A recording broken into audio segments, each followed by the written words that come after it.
오늘 은혜 받으실 말씀은 요한복음 14장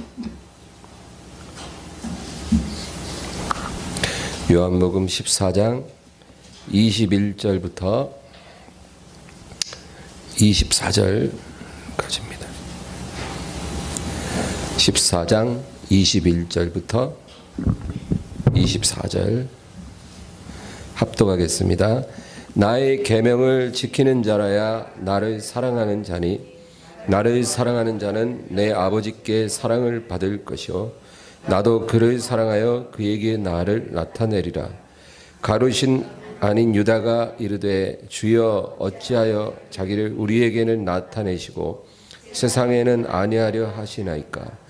예수께서 대답하여 이르시되 사람이 나를 사랑하면 내 말을 지키리니 내 아버지께서 그를 사랑하실 것이요 우리가 그에게 가서 거처를 그와 함께 하리라.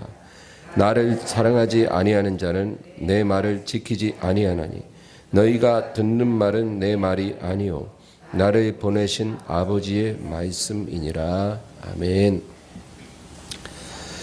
할렐루야. 동상이몽이라는 말 있죠. 한 상에서 서로 다른 꿈을 꾼다, 이제 그런 뜻인데, 그 예수님과 제자들이 바로 그런 상태였어요. 그래서 3년 반을 동고동락하면서 같이 지냈는데 예수님과 제자들은 서로 목적하는 것이 달랐어요. 그래서 오늘 우리가 읽은 본문에도 22절 보면은 가룟 아닌 유다, 그러니까 가룟 유다 말고 다른 유다예요. 가룟 아닌 유다가 이르되 주여 어찌하여 자기를 우리에게는 나타내시고 세상에는 아니하려 하시나이까. 그러니까 제자들은 늘 이게 불만이에요.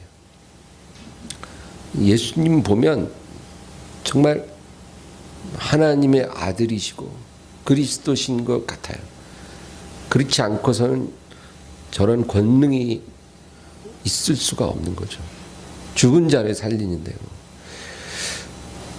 그러면 이 갈릴리 시골에 있지 말고 예루살렘으로 가서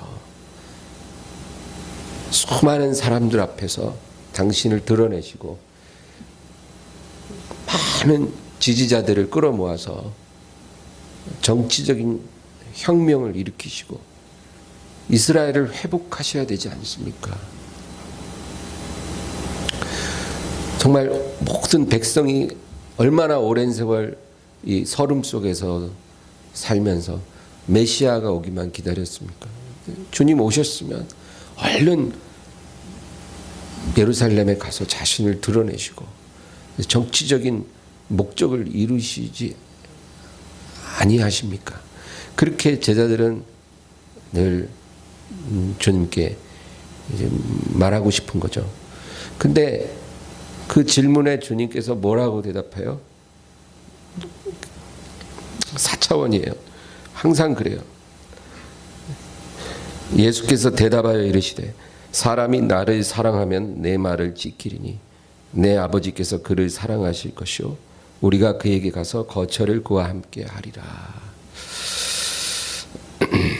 그래서 제자들은 정치적인 꿈을 꾸고 있는데 예수님 뭐라 대답하냐면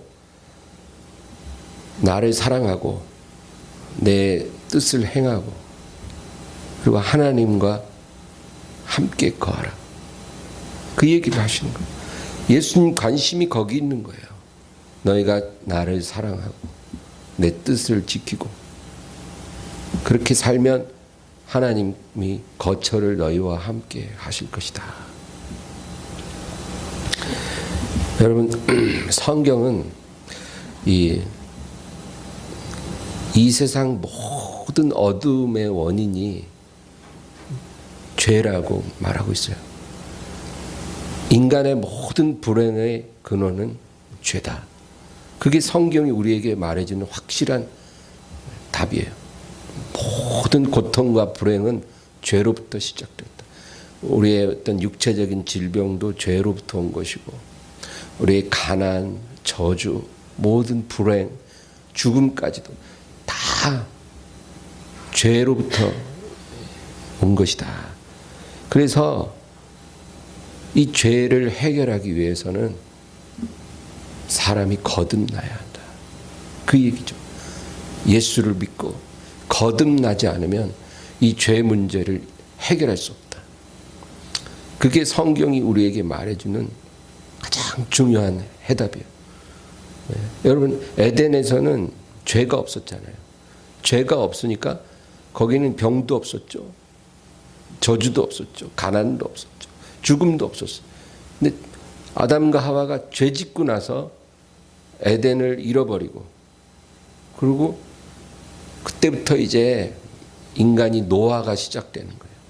병이 들어오고 얼굴에 땀이 흘려서 일하지 않으면 먹고 살 수 없게 되고, 그리고 아담과 하와 사이에도 다툼이 생기고, 그 두 아들 가인과 아벨은 서로 형이 아우를 죽이는 일이 일어나고, 그리고 결국 죽음이 오고, 이 모든 게 에덴에서는 없었던 것들이 죄가 들어오면서 다 생겨난 거거든요.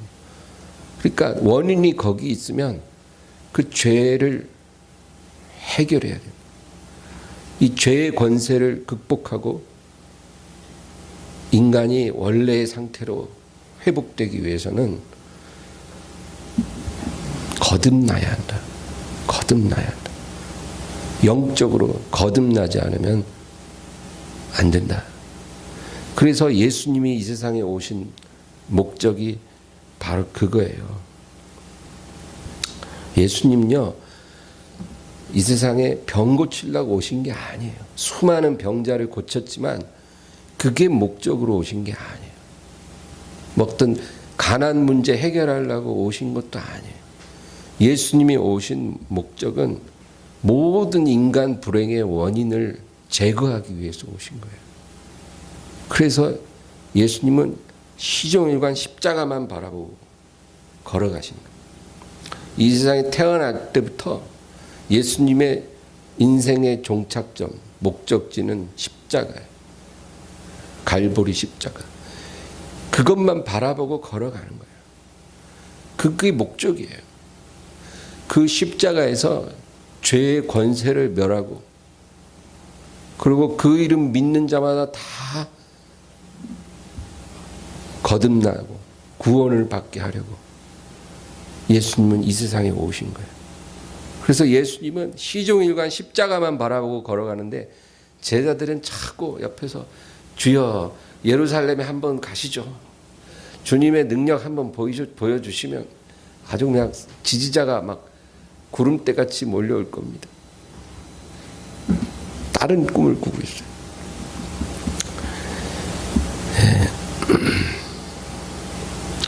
그래서 여러분, 우리가 이 성경책을 사랑해야 돼요. 왜냐하면 성경이 우리에게 진정한 답을 주는 책이기 때문에. 그 어떤 책도 성경과 같을 수 없어요. 이 세상 어떤 스승도 예수님과 같을 수 없어요. 이 세상에 있는 어떤 정치운동, 어떤 사회개혁, 어떤 제도, 이데올로기, 이념, 그 어떤 것도 사람을 구원할 수 없어요. 그러니까 여러분, 예수 믿는 사람들이 정치에 마음 팔려갖고 진보니 보수니 막 그거 엄청난 실수예요. 정치에는 소망이 없어요. 예수님이 소망이에요. 그래서 하나님 자녀들은 이 세상을 살면서 어디서 뭘 하고 살든 간에 마음은 항상 예수님께 향해져 있어야 돼요.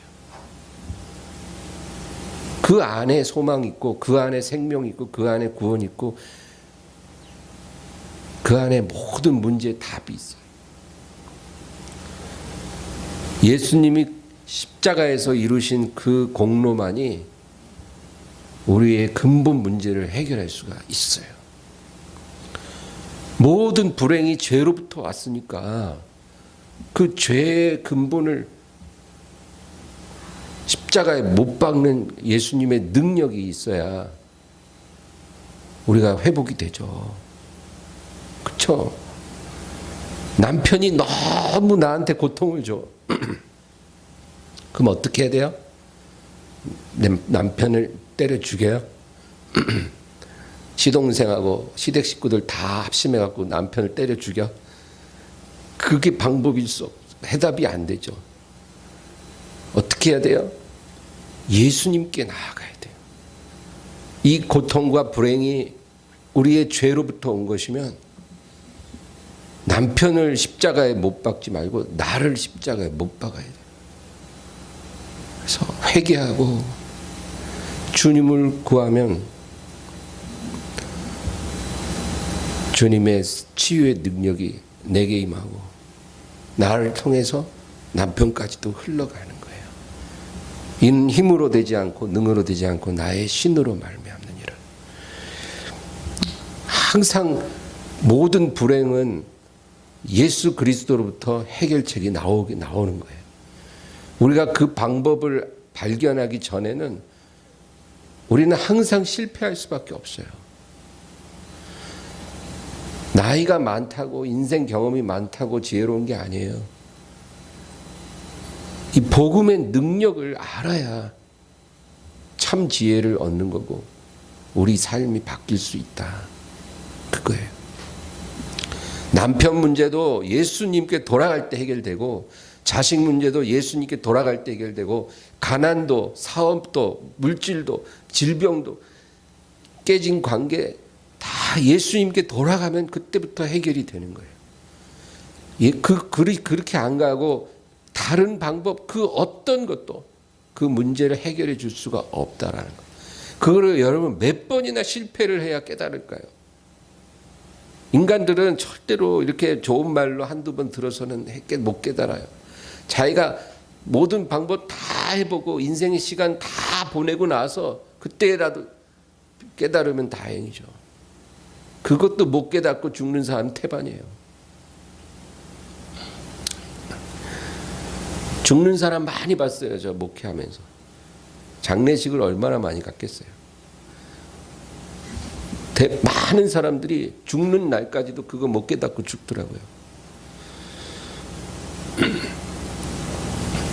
그래서 예수님은 오직 이 근본 문제, 죄의 권세를 멸하시고 사람을 거듭나게 하기 위해서 이 세상에 오신 거예요. 그리고 또 한 가지 목적이 있어요. 그거는 교회를 세우는 거예요. 왜냐하면 예수님은 십자가의 사역을 이루고 그리고 제자들을 부르신 후에 하늘나라로 올라가셔야 돼요. 아버지께 돌아가야 돼요. 그러면 그 예수님의 그 거듭나게 하는 복음 사역을 누가 계속해요? 몸된 교회가 해야 되는 거예요. 머리 대신 주님은 아버지께 갔기 때문에 몸된 교회가 성령으로 머리와 연합해 갖고 이 세상에서 그 일을 계속 해야 되는 거예요. 그래서 예수님이 이 세상에 오신 두 번째 목적은 그의 몸된 교회를 세워서 이 사람을 거듭나게 하는 이 구원 사역을 계속 이루어가는 것. 그게 중요한 목적이에요. 여러분, 그래서 우리가 교회에 대해서 잘 알아야 되는 거예요. 너무너무 중요해요. 교회에 대해서 모르고 교회를 다니면 헛다니기 쉬워요. 마당만 밟고 돌아가는 거예요. 그래서 교회의 의미를 잘 알아야 돼요. 이번 주는 계속 제가 월요일 날에는 몸된 교회, 그리고 수요일 날에는 신부된 교회 설교를 했었는데 오늘은 이제 교회 총론으로 교회란 무엇인가? 여러분, 교회란 어떤 사교단체가 아니에요. 교회를 사교단체로 생각하고 오는 사람들이 너무 많아요. 그래서 예배 1시간 딱 드리고는 그 다음에는 이제 사람들 만나서 친교하는데 모든 의미를 다 둬. 그게 중요한 거야. 그런데 교회는 사교단체가 아니다. 그래서 성도 간의 교제는 물론 당연히 중요하지만 그 교제도 서로 간에 연약한 믿음을 붙잡아주고 권면해주기 위해서 교제를 하는 거예요. 다른 게 목적이 돼서는 안 돼. 그러니까 우리가 이렇게 모여서 같이 밥 먹고 차 마시고 대화하는 것도 결국 서로 마음을 열고 서로의 믿음의 연약한 부분을 채워주고 쓰러진 사람 일으켜주고 그래서 복음의 능력으로 새로워지도록 우리가 서로를 붙잡아주기 위해서 교제를 하는 거예요. 그게 아니라 그냥 뭐 예를 들면 뭐 골프 좋아하는 사람끼리 모여서 우리 이번 주에 골프 치러 가자. 그리고 자전거 좋아하는 사람들 모여서 우리 자전거 타러 가자. 뭐 요리 좋아하는 사람들 모여서 우리 요리 배워보자. 영어 공부하고 싶은 사람 모여라. 영어 공부하자. 교회에서 그런 거 많이 하잖아요. 그거 교회의 본질 아니에요. 그런 거 조심해야 되는 게 그런 거 하다가 본질을 잃어버려요. 예배보다 주님을 구하는 것보다 그런 게 더 큰 비중을 차지하게 되기가 아주 쉬워요. 그렇게 될 것 같으면 아예 그 모임을 없애버려야 돼요. 본질을 훼손하는 격가지들은 다 잘라버려야 이 본 가지가 건강해지는 거예요. 그래서 그런 거 우리가 알아야 돼요. 그리고 교회는 복지시설이 아니에요. 뭐 장애인을 돕기 위해서 뭘 하고 뭐 소외된 노인들을 돕기 위해서 뭘 하는 이런 거는 좋은 일이지만 교회가 그런 거를 하려고 세워진 것이 절대 아니에요. 그래서 그런 사역할 때 그 조심해야 돼요. 왜냐하면 처음에 그런 사역들을 교회가 할 때는 어떤 마음이냐면 우리가 이런 걸 통해서 불신자들과 접촉점을 만들어 복음 전하기 위해서 한다 이렇게 말을 해요. 그래서 그런 일을 시작하는데 나중에 시간이 지나다 보면 이제 처음에 그런 목적은 온데간데 없고 심지어 그 시설에 있는 노인들하고 막 소송까지 벌려요. 소송. 가족들하고. 그리고 그 재정난을 해결하기 위해서 막 정부 지원금 타내기 위해서 막 편법을 동원하고 그래서 나중에는 복음은 간데 없고 그 사역을 그 복지 사역을 해나가는데 완전히 몰두하게 되는 거예요. 그러면 이미 그것은 교회의 본질을 벗어난 거예요. 그래서 그런 복지 사업도 교회가 조심해야 돼요. 본질을 훼손해서는 안 된다. 교회는 또 윤리를 가르치는 학교가 아니에요. 여러분 윤리, 도덕, 교양을 가르치는 학교라고 교회를 생각하면 안 돼요. 그런 거는 EBS 방송 보면 많이 나와요. 그런 말 듣기 위해 교회에 오는 건 절대 아니죠. 교회란 복음이 증거되는 곳이에요. 복음이 증거되는 곳. 그것이 교회예요. 세상 어디 가도 못 듣는 그 복음을 사람을 거듭나게 만드는 능력이거든요. 복음. 사람의 영혼을 구원하는 능력이거든요. 근데 그 소중한 소리를 세상 어디 가도 못 들어요. 누가 얘기해 주는 데가 없어요. 그런데 교회에 오면 그 복음을 들을 수 있어야 돼요. 바로 교회는 그래서 하나님 말씀이 선포되는 게 너무너무 중요하기 때문에 여러분 그 말씀 전하는 주의 종을 위해서 기도를 많이 해 주셔야 되는 거예요. 그게 무너지면 교회의 본질이 무너지는 거기 때문이에요. 그리고 그 복음의 능력이 계속 역사하도록 예배를 드리는 곳이 돼야 돼요. 예배란 뭐예요? 말씀 전해줘. 또 우리 주님의 보혈을 찬양하죠. 또 우리 부르짖어 기도하잖아요. 성령을 구하고 예수님의 임재를 구하는 기도를 하잖아요. 그러면 그 예배가 계속 드려지는 곳이 돼야 된다. 그리고 그 복음을 밖에 가지고 나가 전하는 베이스 캠프가 돼야 되는 거예요. 그러니까 복음이 전파돼야 되고 복음이 선포돼야 되고 그 복음의 능력을 위해서 예배드리고 그리고 그 복음 가지고 나가 전도하고 그런 장소가 바로 교회다. 그러니까 교회는 하나부터 열까지 복음의 능력을 드러내는 곳이어야 해요. 그러니까 다른 거 무슨 동호회 모임, 뭐 취미 활동, 뭐 복지 활동, 사회 봉사 활동 이런 거 안 해도 괜찮아요. 그거 안 한다고 하나님 책망 절대 안 해요. 그거는 교회 본질이 아니기 때문에. 그러나 교회는 복음의 능력이 충만해야 돼. 그게 없어지면 그 교회는 이미 죽은 교회다. 그래서 여러분이 우리 엠마오 교회를 위해 기도하든 또 다니시던 교회를 위해서 기도를 하든 간에 그 교회가 그러한 교회가 되기를 기도해야 되는 거예요. 네. 주님께서 교회에 원하시는 것은 여러분 세상을 변화시키는 게 아니에요. 우리 그런 얘기 많이 들었잖아요. 우리가 나가서 세상을 바꾸자. 여러분 세상을 변화시키라고 주님이 교회를 세운 게 아니에요. 세상은 안 변해요. 제가 분명히 말할게요. 세상은 안 변해요. 예수님부터 지금까지 2000년 동안 세상은 점점 더 안 좋게 되었지 더 좋아지지 않았어요. 그럼 앞으로 어떻게 될까요? 더 안 좋아질 거예요.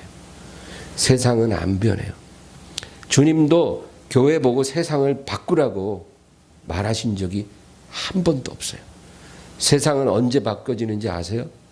예수님이 지상 재림하셔서 예수님이 왕좌에 오르실 때 그때 저와 여러분은 예수님과 함께 왕노릇할 때 그때 비로소 주님 나라가 온전히 완성이 되고 세상은 바뀌는 거예요. 그럼 그때까지 교회가 뭘 해야 되냐면 구원받은 사람으로 교회를 채우는 거예요. 그거예요, 그거. 세상을 바꾸려고 하지 말고 세상에서 하나님이 택한 영혼들을 불러다가 그 구원받은 사람들, 거듭난 사람들로 교회를 채우는 거예요. 거기서 복음의 능력으로 충만받고 주님 오실 때까지 주님께 영광 돌리고 자신의 믿음 지키고 성숙한 사람으로 성장하는 것. 그게 교회에게 주신 사명이다. 그 말이에요.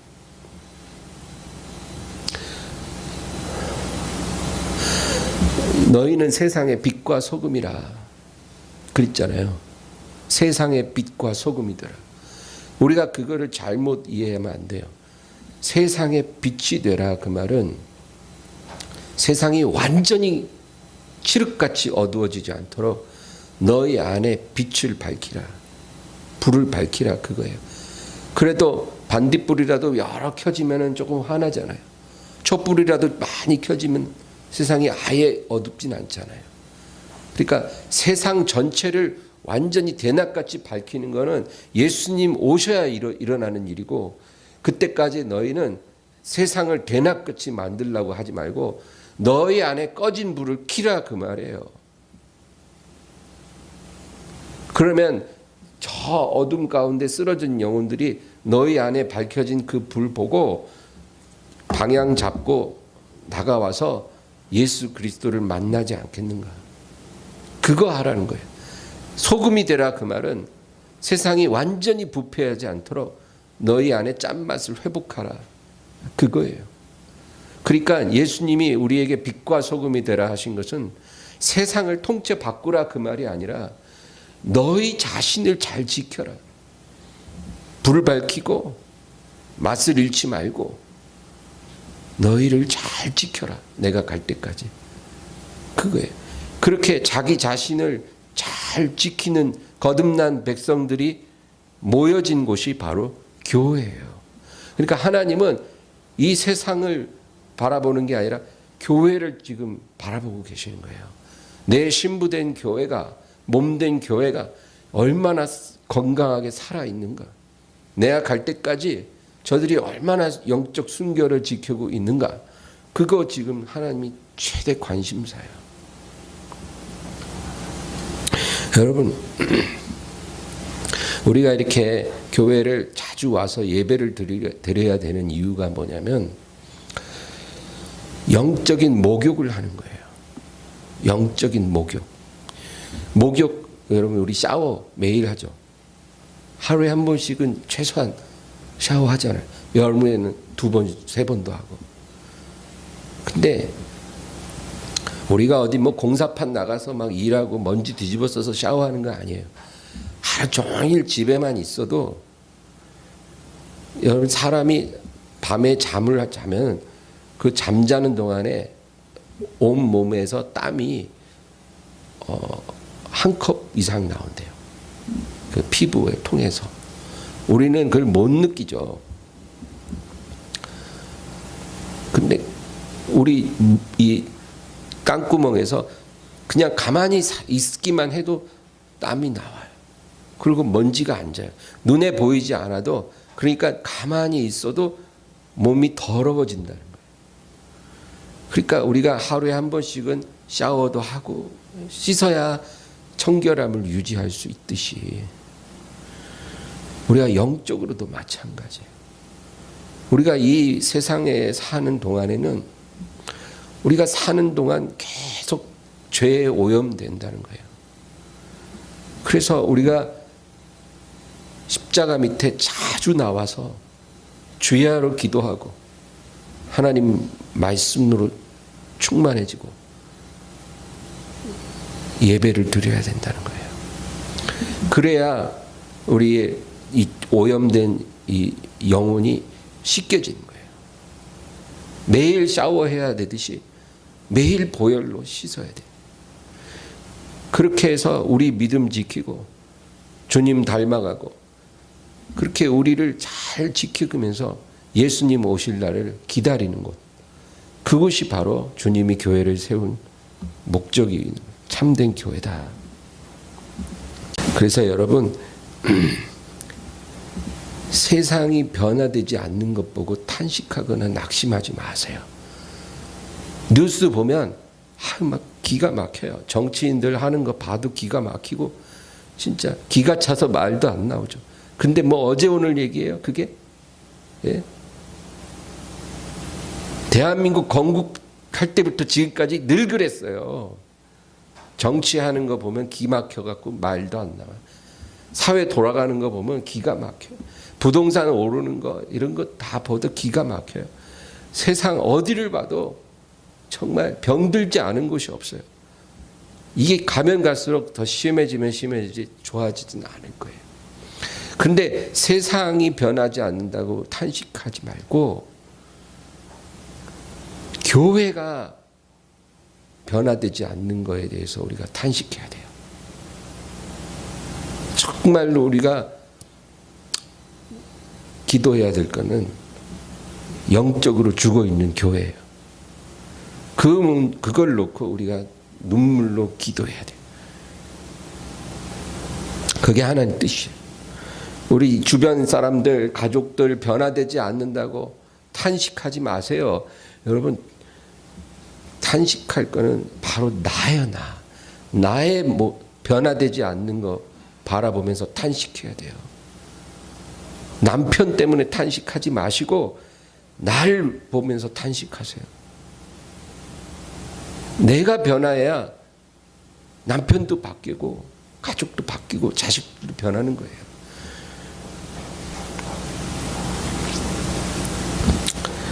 그래서 이렇게 날마다 새로워지는 그런 성도들이 모인 곳이 바로 살아있는 교회라 주님께서 말씀하십니다. 오늘 본문의 23절 보세요. 23절 다 같이 읽습니다. 예수께서 대답하여 이르시되 사람이 나를 사랑하면 내 말을 지키리. 내 아버지께서 그를 사랑하실 것이요 우리가 그에게 가서 거처를 그와 함께 하리라. 아멘. 지금 제자들은 정치적인 야망을 갖고 주님께 나오는데 주님 대답은 한결같아요. 사람이 나를 사랑하면 내 말을 지킬 것이고 내 아버지께서 그를 사랑하실 것이다. 그러니까 주님과 온전히 연합하고 동행하라, 그 얘기예요. 그게 제일 중요한 거예요. 그게 하나님의 소원이에요. 주님과 연합하고 주님과 동행하라. 우리가 그에게 가서 거처를 그와 함께 하리라. 그러니까 여러분, 다른 사람 보지 말고 날 봐야 되고 세상 보지 말고 교회 봐야 돼요.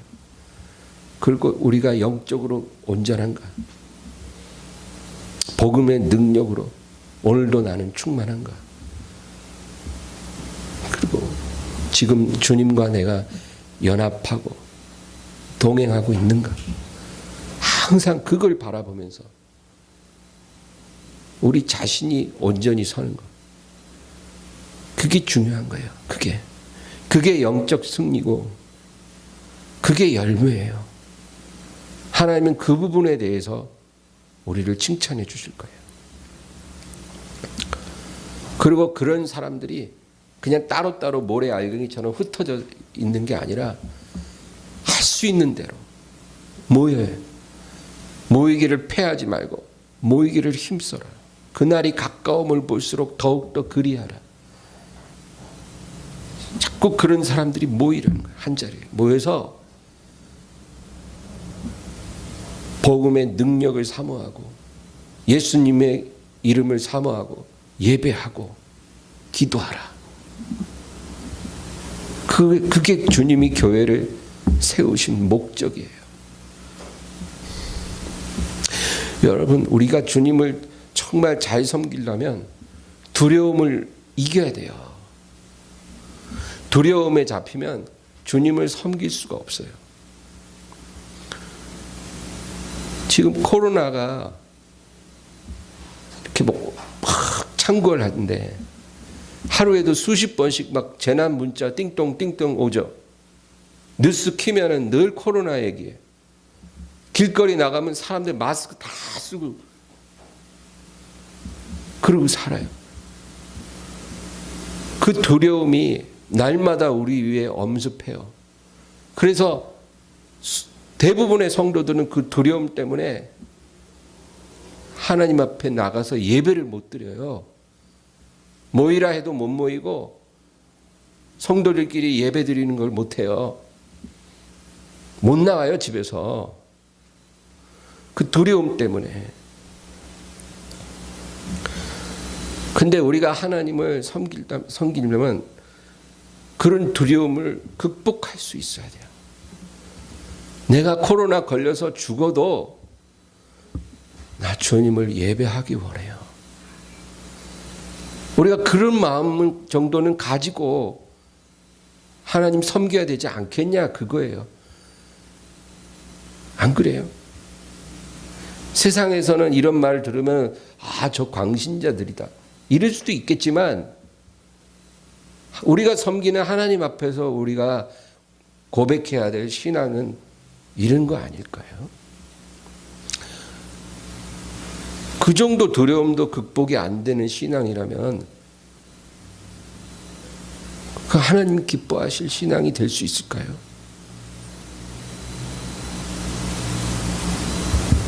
그 어떤 상황이 와도 차라리 나는 그를 감수하고 예배를 드리기를 원합니다. 이런 사람들이 좀 많아졌으면 하는 게 주님의 소원 아닐까요? 네.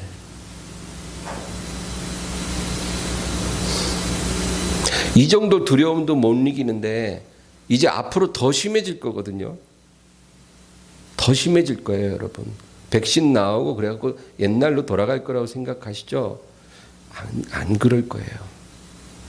점점 더 어려워질 거예요. 그러면 어떻게 될까요? 지금 이 정도 또 두려워서 집을 못 나오고 예배드리를 못 드리고 지금 대형교회 문 다 닫고 또 모임 자체가 없어요. 정부에서 그걸 못하게 하면 예배를 오픈할 수는 없어도 소그룹으로 모여서 우리 교회는 못 여니까 그럼 우리 집으로 들어와. 우리 집에서 기도합시다. 이런 모임이 막 우후죽순 막 나와서 기도의 불이 막 더 막 타오르고 막 이래야 마귀가 패닉이 오는데 이거는 뭐 기도가 다 꺼져버려요. 아예 그냥. 두려움에 사로잡혀서 자기 집을 예배 장소를 오픈을 못해. 소그룹 모임 못 모여. 교회 구석구석에 3, 4, 5 모이는 것도 절대 못해. 왜? 코로나 걸릴까 봐. 그러면 이거보다 더한 상황 오면 어떻게 될까요? 다 무너지는 거예요. 믿음. 한국 교회 숫자 많고 교회 6만 개라고 되는데 아주 저질 체력이에요.